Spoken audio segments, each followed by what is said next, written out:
إلا سمحتوا غادي نبداو بالسلاح الأول اللي هو مهم، وهي هاد المصفحة الحاملة اللي هي من نوع بي ام بي، واللي أصلها يعني سوفيتي.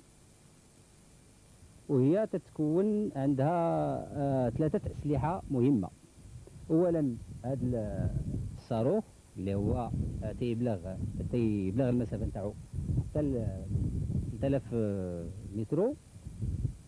وعندنا سلاح آخر مزدوج معه، وهو من عيار 73 ملم، ورشاش صغير من عيار 62 ملم حتى هو مزدوج مع هاد الأسلحة اللي ذكرنا. هذه مصفحة أخرى شبه الأولى، يعني عندها أسلحة بحال هذيك الأولى اللي شفنا.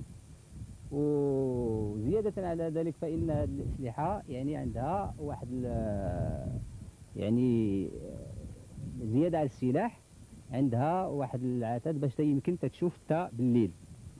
هذه سيارة من نوع لاندروفير، كانت حاملة لواحد السلاح اللي تيسموه البي 10، حتى هو من صنع سوفيتي، وتيضرب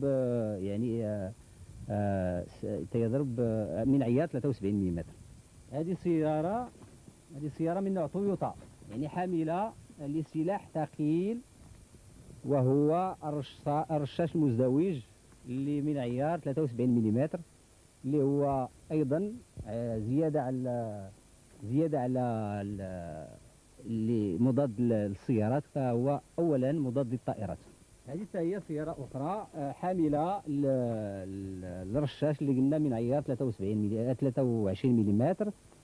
وكيف تشوفوا فهو سلاح ثقيل، ويعني دائما القوات المسلحة اللي نتاعتنا تتغنموا من طرف العدو لعدم حسن استعماله من طرف العدو. هذا سلاح عاد ظهر عند العدو، واللي هو سبيغناف، وهو صاروخ يعني تضرب ضد المصفحات وضد السيارات كيفما كانت نوعها. وهو تيبلغ المسافة نتاعو من تقريبا من 2000 حتى 3000 مترو، وهو يعني سهل في الاستعمال.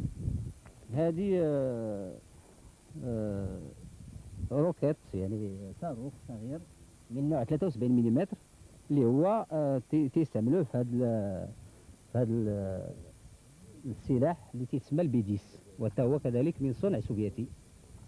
حديثة 73 متر اللي هي حتى هو من صنع روسي، اللي هي تسمى الار بي جي 7، وهو تيحملو يعني رجل واحد، تيستعملوا رجل واحد، وهو مضاد للمصفحات والسيارات